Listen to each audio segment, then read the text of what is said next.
여러분 안녕하십니까? 뉴스투데이 제주입니다. 국립공원 확대 지정을 놓고 도민사회에서 의견이 엇갈리면서 도민 토론회가 열렸는데요. 우도와 추자도, 임업인들이 개발에 제약이 있다며 반대 목소리를 높였습니다. 박주연 기자입니다. 한라산을 중심으로 현재 국립공원 지정 면적은 153제곱킬로미터. 여기에 해양도립공원과 오름, 곶자월까지 포함해 610제곱킬로미터로 늘리는 방안이 추진되고 있습니다. 하지만 일부 주민들이 재산권 행사에 제약이 있다며 강하게 반발하면서 제주 국립공원 확대 지정을 위한 환경부의 용역은 지난 6월 중단됐습니다. 사회협약위원회가 이 같은 갈등을 해소하자며 환경부와 환경단체, 주민들이 참여하는 토론회를 개최했습니다.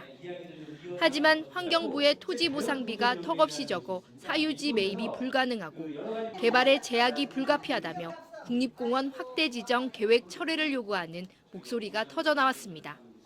1차 산업 부분과 육지는 개발 제한에 영향이 없다고 하였는데 지정 후 후속 법률 개정에 대한 불확실성을 문제점으로 지목합니다. 영세 표고버섯 및 탄양삼 재배 인가들은 생업을 잃고 생존의 위협을 받고 시리에 빠질 것입니다.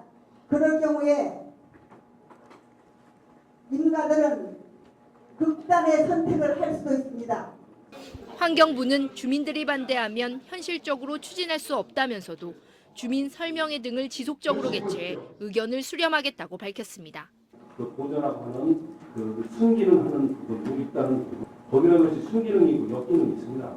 불편이 있고 또 이득이 있고 그런 양면이 있다는 걸 항상 좀 이해를 해주시고. 우도 주민 20여 명은 토론회 참석을 거부한 채 집회를 열어 생존권을 위협하는 정책 추진이라며 반대 목소리를 높였습니다. 우도에 지금 인프라가 안 돼 있습니다. 관광 인프라도 안 돼 있고 만약에 지정한다 그러면 우도는 무인도가 되고 우리 우도 주민들은 가난해지고 쫓겨나게 됩니다.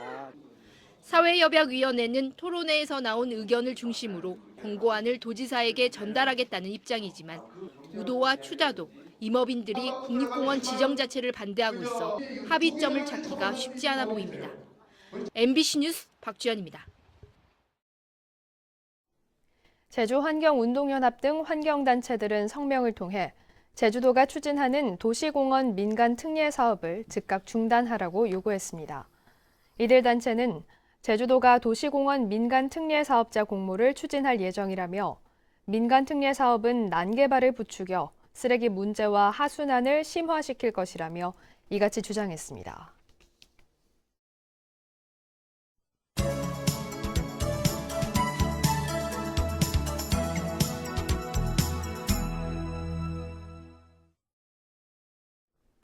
네, 뉴스 주민 순서입니다. 제2공항 전략 환경영향평가에 대한 부실 논란이 제기되면서 제2공항을 둘러싼 갈등은 심화되고 있는데요. 청와대 앞에서 제2공항 강행 저지를 요구하며 단식 농성을 진행 중인 박찬식 씨를 김찬년 기자가 만났습니다.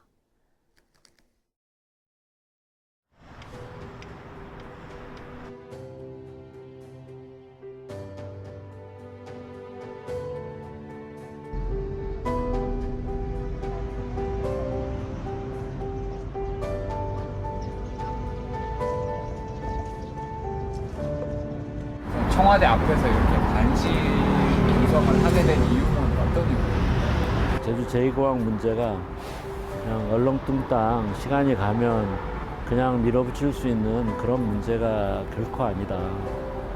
이거는 정부든 청와대든 아니면 이제 정치권이든 정말 제대로 들여다보고 검토하고 신중하게 판단을 해야 될 문제다라는 거를 분명하게 그런 메시지를 좀 전하고 싶은 게 이제 제가 단식에 들어간 이유였습니다.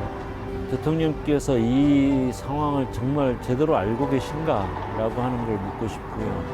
왜냐하면 최근에 국토부가 청와대 시민사회수석실에서 보고를 하는 과정에서 말하자면 거짓된 정보를 계속 보고하고 있는 것으로 좀 확인을 했습니다. 인프라 확충 사업을 통해서 이미 3,200만 가까이로 확장이 돼 있는데도 불구하고 여전히 제주공항의 수용력이 2,600만밖에 안 되는데 현재 2,900만이 넘게 들어와서 용량을 초과하고 있다라는 식으로 청와대에 가서 거짓 보고를 하고 있는 상황입니다. 정확한 정보만 가지고 계시다면 저는 제2공항을 짓는 결정은 도저히 못하실 거라고 보고 있고, 노무현 정부 시절에 더구나 문재인 대통령이 아마 비서실에 있을 기간에 강정 해군기지 유치 결정을 했습니다. 그것이 오늘날까지 강정 마을은 물론이고 제주 공동체에 참으로 씻기 어려운 갈등과 상처를 남겼습니다. 그런 문재인 대통령이 져야 될 큰 빚이라고 저는 생각을 합니다. 그 빚을 이제는 갚아야 된다고 봅니다. 제주도민의 다수의 삶과 또 제주도의 미래에 결정적인 영향을 미칠 수 있는 중대한 현안 사업이고, 그런 문제에 대해서 당연히 우리 도민들이 결정에 참여할 수 있는 기회가 보장되는 게 너무나 당연한 것이고, 단순히 도의회 공론화가 얼마나 잘 진행되겠느냐 안 진행되겠냐 이런 문제가 아니라 적어도 우리 도민들이 자기 결정권을 행사하겠다는 의지를 분명히 보여주는 것이 도의회의 의결의 내용, 결정의 내용입니다. 그래서 저는 15일 날 반드시 제주도의회가 그런 공론화 지원 특위 구성 결의를 통과해 주기를 바라고, 또 그러기 위해서 지역에서 같이 이제 싸워 나갈 것이고요. 적어도 할 때 하더라도 정말 우리가 제대로 짚어보고 우리 도민들끼리 의논해보고 머리를 맞대고 해보는 시간이라도 가져야 된다. 근데 법적으로 이제 효력을 갖는 고시를 해버리면 많은 사람들이 이제 좌절을 할 수도 있는 것이고, 또 힘 있는 사람들이 이미 기정사실로 모든 것을 더 밀어붙일 것이기 때문에 여기서 일단은 멈춰야 된다. 일단 멈춤이라도 할 수 있어야 된다라는 절박함이 있습니다. 강정마을 해군기지 반대주민회와 군사기지 저지 범도민대책위는 공동 성명을 내고 국회 국방위 소위원회가 국방부 자체 정책연구 예산을 활용해 남부탐색 구조부대 연구 용역을 추진하도록 부대 조건을 단 것은 제주 공군기지 창설을 기정사실화하는 심각한 문제라고 지적했습니다. 이에 따라 국회는 남부탐색 구조부대 관련 예산을 삭감하고 문재인 대통령은 후보 시절 공약인 남부탐색 구조부대 창설에 반대한다는 약속을 제대로 이행하라고 요구했습니다. 전 남편을 살해한 혐의로 재판을 받고 있는 고유정이 의붓아들도 살해한 혐의로 추가 기소됐습니다. 검찰은 고유정이 의붓아들에게 적대심을 느껴 범행을 저질렀다고 결론지었습니다. 박성동 기자입니다. 지난 3월 고유정의 6살 배기 의붓아들 홍모군은 아빠와 함께 자다 피를 흘리며 숨진 채 발견됐습니다. 경찰은 전 남편 살해 사건이 터지기 전까지는 고유정을 전혀 의심하지 않았습니다. 재수사가 이루어지거나 이런 것은 전혀 아닌가 보죠? 예, 저희들은 그런 변사 사건이 있는 건 맞는데 그거에 관련성 이런 거는 전혀 없어요. 그대로 묻힐 뻔한 사건은 현 남편이 적극적으로 경찰 수사에 부당함을 알리면서 재수사에 들어갔고, 검찰은 사건 발생 8개월 만에 고유정을 살인 혐의로 기소했습니다. 검찰은 고유정이 지난 3월 2일 새벽 4시에서 6시 사이 침대에 엎드려 자고 있던 홍군의 뒤통수를 10분 이상 강하게 눌러 살해한 것으로 결론 내렸습니다. 부검 결과 홍군의 몸에서 강하게 눌린 흔적이 발견됐고, 범행 추정 시간에 고유정이 깨어있던 정황도 포착됐기 때문입니다. 또 현 남편의 채모에서 지난해 말 고유정이 처방받았던 수면 유도제 독세핀 성분이 검출됐고, 의붓아들이 죽기 전 고유정이 지식사 등의 단어를 검색한 사실도 확인됐습니다. 검찰은 고유정이 재혼 후 2차례나 아이를 유산했지만 남편이 숨진 홍군만 아낀다고 생각해 범행을 저지른 것으로 봤습니다. 자기는 애도 못 낳는데 전 부인의 애는 있고 이러다 보니 전 남편을 살해한 것이나 현재의 혼인관계에 커다란 장애물이 된다고 느꼈고, 그 장애물을 제거하기 위한. 검찰은 이 사건을 전 남편 살해 사건과 병합해 줄 것을 법원에 요청했습니다. 두 가지 죄가 이제 병합이 된다면은 기본적으로 1.5배 가중하는 그런 규정이 있거든요. 2개의 연쇄살인 사건이 있었다고 한다면은 재판부 쪽에서도 사형 선고를 내리는 데 있어서 조금 더 부담이 덜 하지 않을까. 법원이 검찰의 병합 신청을 받아들일 경우 구유정 재판은 해를 넘길 것으로 예상됩니다. MBC 뉴스 박성동입니다. 태풍이나 집중호우가 잦아지면서 이에 따른 피해가 반복되고 있는데요. 기후 변화와 각종 개발의 영향으로 제주도 내 하천의 100년 빈도 홍수량이 크게 증가할 것이라는 용역 결과가 나왔습니다. 오승철 기자의 보도입니다. 2007년 제주를 강타한 태풍 나리.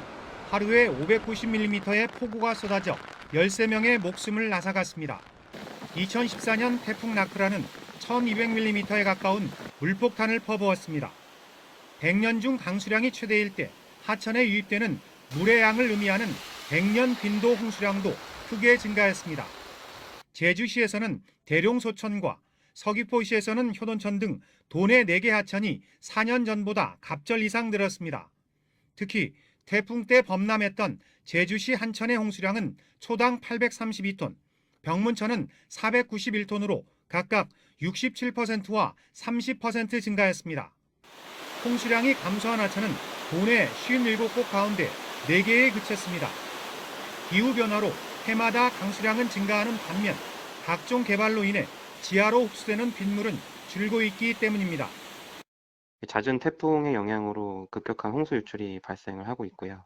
하천의 특성상 직선으로 이루어져 있다 보니까 이제 도심지에 이르는 하류 구간에 이제 홍수 도달 시간이 굉장히 짧아서 홍수 피해가 크게 증가하는 것이 다리와 복개 구조물 같은 하천 시설물과 저류지 등에 대한 관리와 재대책 수정이 불가피한 이유입니다. 용역 중인 하천 기본계획에 반영해가지고 어떤 뭐 재해 예방이라든지 그거를 위해서 하천 폭을 넓힌다든지 하천 정비 방향을 본격적으로 마련해서 현재 제주시와 서귀포시에서 별도로 추진하는 하천 기본 계획을 제주도에서 통합 관리하고 제주 실정에 맞는 하천 정비 지침을 수립해야 한다는 목소리도 커지고 있습니다. MBC 뉴스 오승철입니다.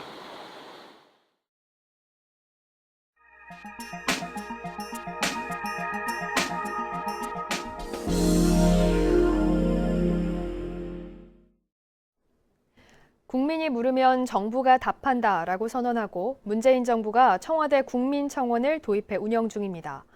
이를 본따서 전라남도도 도민청원 제도를 시작했지만 오히려 불통의 공간이 되고 있다고 하는데요. 목포 양현승 기자가 보도합니다. 지난해 8월 김영록 도지사의 소통혁신 도정 첫 시책으로 도입된 전남 도민청원. 문재인 정부가 활용하는 직접 소통수단 청와대 국민청원처럼 도민 생각을 정책에 반영하겠다는 취지였습니다. 30일 안에 500명 이상 추천을 받으면 도지사가 공식 답변을 주겠다고 했습니다. 15달 동안 모두 46개 청원, 월 평균 4건가량에 머물렀습니다. 고령화가 우리 전남이 다른 지역에 비해서 고령화 때문인 것 같기도 하고요. 그래서 저희들도 이제 그 부분은 최대한 홍보를 강화해서 많은 도민들이 참여할 수 있도록 이렇게 하겠습니다.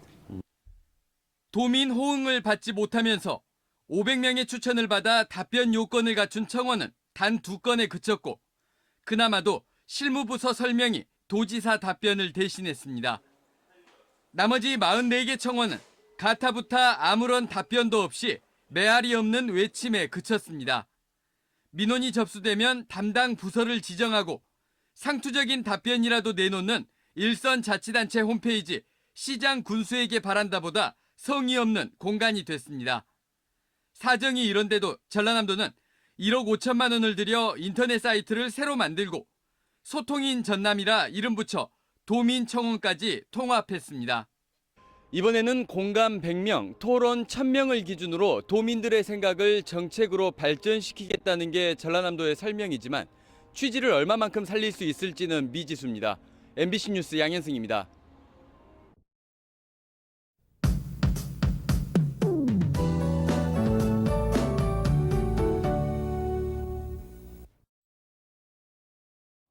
오늘은 겨울의 시작을 알리는 절기인 입동입니다. 절기에 맞춰 올 가을 들어 가장 낮은 기온 보이겠는데요.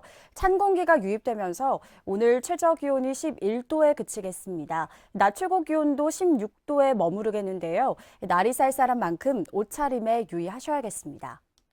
오늘 고기압의 영향으로 대체로 맑은 날씨를 보이겠고요. 공기도 깨끗하겠습니다. 다만 모레 밤부터는 기압골의 영향으로 비가 내리겠고 바람이 강하게 불 걸로 예상됩니다. 시설물 점검 미리 해두시는 게 좋겠습니다. 다음은 자세한 지역별 날씨입니다.